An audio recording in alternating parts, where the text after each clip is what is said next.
Hello दोस्तों, नमस्कार, आदाब, सत श्री अकाल। क्या हाल है आप लोगों के? उम्मीद करता हूं अच्छे होंगे, सब कुछ कुशल मंगल होगा, सुरक्षित होगा।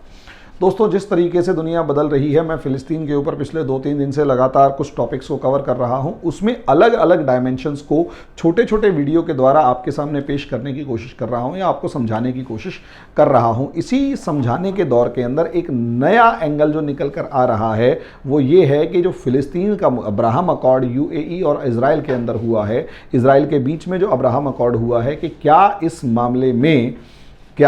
मामले में अब दुनिया से फ़िलिस्तीन का मुद्दा ख़त्म हो गया है?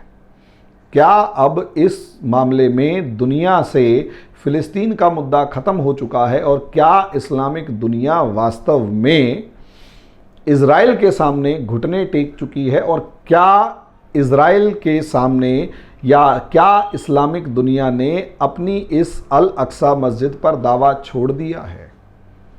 तो इसके ऊपर एक एनालिसिस करते हैं कि असलियत में इजराइल का मामला है क्या और सब चीज़ें। तो दोस्तों, अगर इस आप नक्शे को देखते हैं तो इस नक्शे में आपको यहाँ पर जो इजराइल का पार्ट मिलेगा, मैं इसमें जेरूशलम के ऊपर भी एक इम्पॉर्टेंट वीडियो बना चुका हूँ और इसके बाद अब्राहम अकॉर्ड के ऊपर भी वीडियो बन चुकी है और इसके बाद क्या अरब देशों की समस्या है उसके ऊपर भी वीडियो बन चुकी है। तो सवाल असलियत में ये है कि क्या इजराइल के मामले के अंदर जेरूशलम के ऊपर से इस्लामिक दुनिया ने अपना दावा छोड़ दिया है?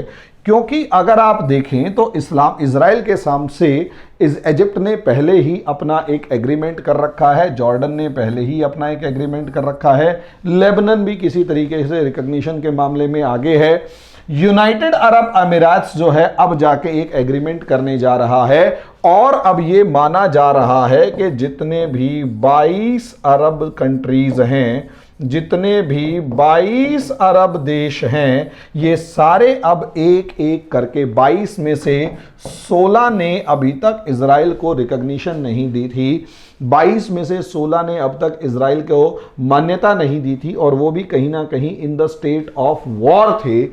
ऐसी सिचुएशन में क्या अब इजराइल को मान्यता देकर या इजराइल से यूनाइटेड अरब अमीरात से समझौता करके क्या सिग्नल गया है?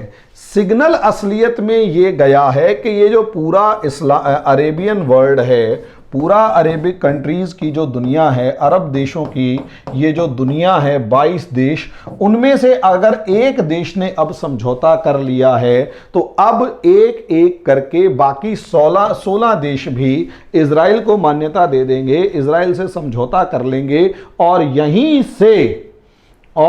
से पूरा का पूरा जो इस्लामिक वर्ल्ड है ये हारता हुआ नजर आ रहा है। क्योंकि टर्की ने पहले ही रिकॉग्निशन दे रखी है, ईरान ने पहले रिकॉग्निशन दी थी, बाद में भले ही हटा ली। तो यहां असलियत में दो चीजें सामने आती हैं कि एक अरब देशों का पर्सपेक्टिव और एक इस्लामिक वर्ल्ड का पर्सपेक्टिव। अब यहां अगर आप इस चीज को समझते हैं तो दो चीजें हैं। अगर आप देखते हैं तो बड़ा इलाका जो है वो है इस्लामिक वर्ल्ड और इस इस्लामिक वर्ल्ड के अंदर लगभग एक तिहाई के करीब या आधे के करीब या 40% जो देश हैं वो अरब कंट्रीज हैं। और असलियत में अरब कंट्रीज के बाद भी एक बड़ी दुनिया या बड़ी लिस्ट आपके सामने बचती है जो अभी भी इजराइल को रिकॉग्निशन नहीं देती या अभी भी इजराइल से वो अपना दावा, अब इजराइल को मान्यता नहीं देती और अल अक्सा मस्जिद के ऊपर अपना दावा किए रखती है। तो असलियत में समझिए मामला क्या है। मामला ये है कि एक तरफ ये अरब कंट्रीज थे या जिसे आप कहते हैं अरब वर्ल्ड था, लेकिन दूसरी तरफ लगातार आप इसे देखिए कि यहां ये जो अजरबैजान, ईरान, पाकिस्तान, अफगानिस्तान, बांग्लादेश, तुर्किस्तान, कजाकिस्तान, किर्गिस्तान, ताजिकिस्तान और इंडोनेशिया, मलेशिया, एक बड़ा सेक्शन इस्लामिक कंट्रीज का अभी भी मौजूद है।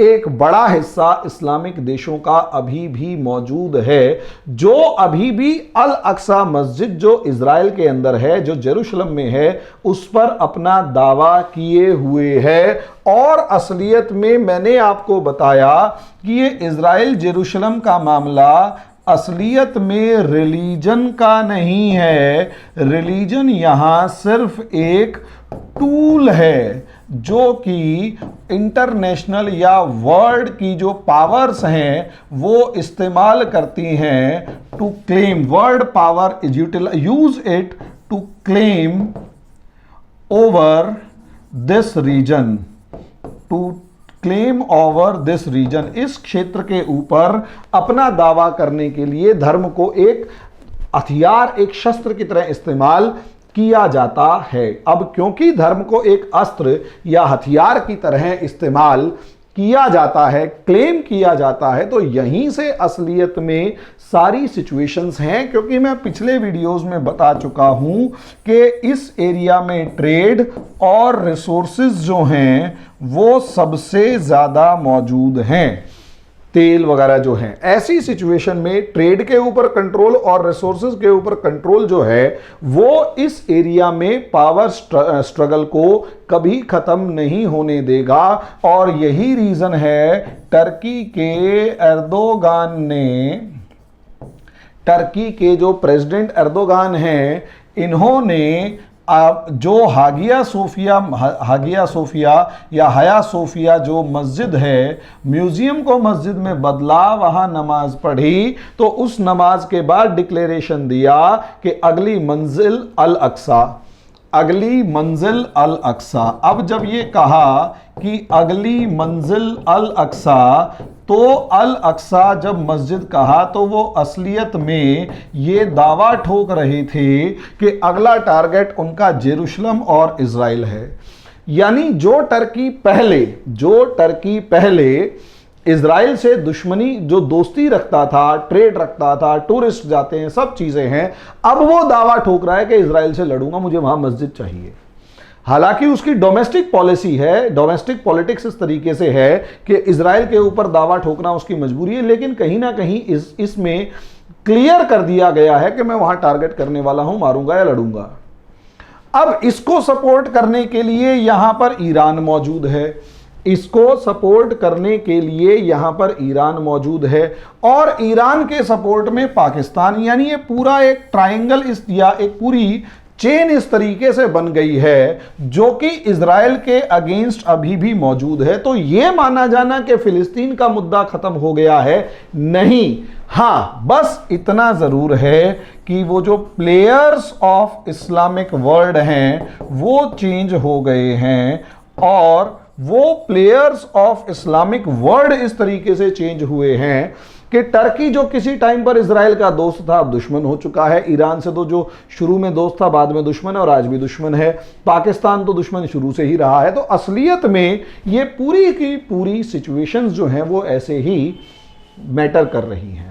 तो यहां अगर आप देखते हैं कि पूरी की पूरी सिचुएशंस इस तरीके से मैटर कर रही हैं कि इजराइल के अंदर अभी मुद्दा खत्म नहीं हुआ है। हां, प्लेयर्स ऑफ दिस रीजन जो है, इस एरिया के जो प्लेयर्स हैं उनका साइड चेंज हो चुका है। उनका जो साइड है एक तो वो चेंज हो चुका है, और दूसरी बात उसके बाद सपोर्टर्स ऑफ फिलिस्तीन जो हैं वो काफी हद तक चेंज हो चुके हैं। जो फिलिस्तीन के जो सपोर्टर्स हैं वो चेंज हो चुके हैं, और जो प्लेयर्स हैं वो चेंज हो चुके हैं। लड़ाई अभी जारी है मेरे दोस्तों, लड़ाई अभी जारी है। फिलिस्तीन का मुद्दा खत्म नहीं हुआ है, और वो आगे भी ऐसी ही लड़ाई चलती रहेगी। आपको खबरें वहां से आती रहेंगी। तब तक देखते हैं आगे मामला क्या है या किस तरीके से है। तब तक के लिए धन्यवाद।